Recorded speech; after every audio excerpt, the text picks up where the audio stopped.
Hi అండి. నేను మీ Sajida. Welcome to Sajida's kitchen. ఈరోజు బోటీని ఎలా ఫ్రై చేసుకోవాలో చూపించబోతున్నాను. నేను చూపించే విధంగా ఫ్రై చేసుకున్నట్లయితే బోటీలో ఉండే ఆ స్మెల్ లేకుండా బోటీ సాఫ్ట్గా చాలా రుచిగా చాలా బాగుంటుందండి. బోటీ ఫ్రై చేయడానికి ఎక్కువ స్పైసెస్ కూడా అవసరం లేదు. తక్కువ ఇంగ్రీడియంట్స్తోనే బోటీని ఫ్రై చేసుకోవచ్చు. అది ఎలాగో ఈ వీడియోలో స్టెప్ బై స్టెప్ మొత్తం అంతా చూపిస్తాను. మీరు కూడా ఇలా ఒకసారి తప్పకుండా ట్రై చేయండి. చాలా టేస్టీగా ఉంటుంది. సో ఈ బోటీ ఫ్రై చేయడానికి ఫస్ట్ మనము బోటీని తీసుకుందాము. బోటీని క్లీన్ చేసుకున్న తర్వాత కనీసం ఒక 10 సార్లైనా నీళ్ళని పోసుకొని శుభ్రంగా కడిగి తీసుకోవాలండి. అప్పుడే బోటీ మనకు చాలా నీట్గా అంటే చాలా చక్కగా క్లీన్ అవుతుందన్నమాట. చూడండి ఎంత తెల్లగా ఎంత నీట్గా ఉందో. ఇలా క్లీన్ చేసుకుంటేనే బోటీలోని ఆ స్మెల్ తగ్గి మనకు టేస్ట్ అనేది చాలా బాగుంటుందన్నమాట.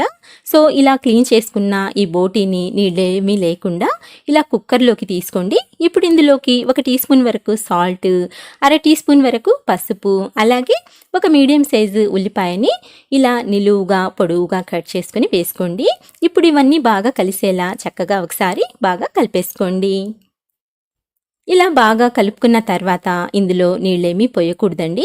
నీళ్లు పోయకుండానే మనము ఈ బోటీని ఉడికించుకోవాలన్నమాట. సో ఇప్పుడు కుక్కర్ మూత పెట్టేసి గ్యాస్ని మీడియం ఫ్లేమ్లో పెట్టుకొని ఈ బోటీ అనేది లేతగా ఉన్నట్లయితే 5 నుంచి 7 విజిల్స్ పెట్టుకోండి. అదే ముదురుగా ఉన్నట్లయితే 8 నుంచి 10 విజిల్స్ వరకు పెట్టుకోండి. సో ఇప్పుడు మనం స్టవ్ ఆన్ చేసి గ్యాస్ని మీడియం ఫ్లేమ్లో పెట్టుకొని ఈ బోటీని స్టవ్ మీద పెట్టేసుకుందాము. బోటీ ఉడికేలోపు మనము ఒక మిక్సర్ జార్ తీసుకొని ఇందులోకి 1 టేబుల్ స్పూన్ వరకు ధనియాలను వేసుకొని నెక్స్ట్ 2 ఇంచుల దాల్చిన చెక్కను కూడా యాడ్ చేసుకోండి. అలాగే 6 లేదా 7 లవంగాలను వేసుకొని నెక్స్ట్ ఇందులోకి 2 టేబుల్ స్పూన్ల వరకు ఎండు కొబ్బరి ముక్కల్ని వేసుకోండి. ఫ్రెండ్స్, ఈ బోటీలోకి ఎండు కొబ్బరి వేసుకున్నట్లయితే ఆ టేస్ట్ అనేది చాలా బాగుంటుందండి. కమ్మగా చాలా రుచిగా ఉంటుంది. ఒకవేళ మీరు వద్దనుకుంటే ఈ కొబ్బరిని స్కిప్ చేసుకోవచ్చు. కానీ బోటీలోకి కొబ్బరి ఫ్లేవర్ చాలా బాగుంటుంది. టేస్ట్ అయితే చాలా సూపర్గా ఉంటుందన్నమాట. సో ఇప్పుడు వీటిని నీళ్ళేమీ పోయకుండా చూడండి ఇలా చక్కగా మెత్తటి పౌడర్ లాగా గ్రైండ్ చేసి తీసుకోవాలి. ఇలా గ్రైండ్ చేసుకున్న ఈ పౌడర్ని కూడా రెడీగా పక్కన పెట్టేసుకోండి.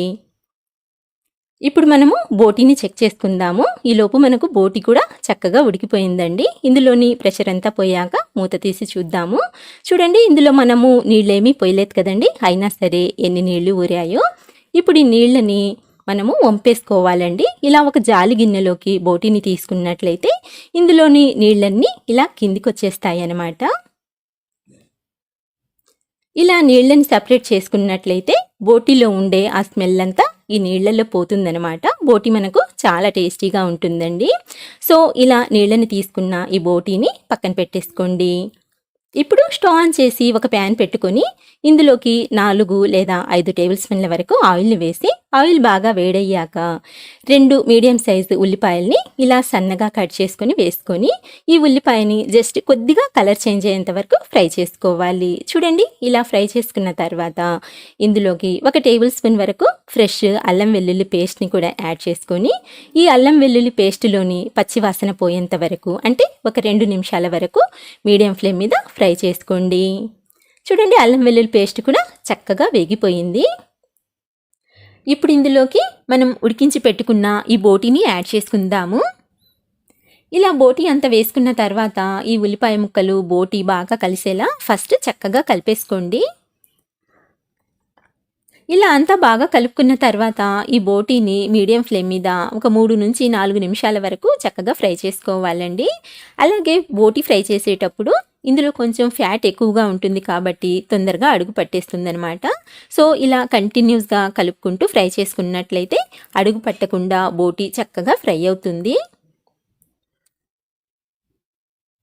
ఇలా ఒక 3 నుంచి 4 నిమిషాల వరకు బాగా ఫ్రై చేసుకున్న తర్వాత ఇందులోకి మనం స్పైసెస్ని యాడ్ చేసుకుందాము. ఫస్ట్ 2 టీ స్పూన్ల వరకు కారం వేసుకోండి, లేదా మీరు తినే టేస్ట్ని బట్టి ఈ కారం అనేది యాడ్ చేసుకోవచ్చు. ఇప్పుడు రుచికి సరిపడా సాల్ట్ని కూడా వేసుకొని అలాగే మనం ముందుగా గ్రైండ్ చేసి పెట్టుకున్న ఈ మసాలా పౌడర్ని కూడా ఇందులోకి యాడ్ చేసేసుకోండి.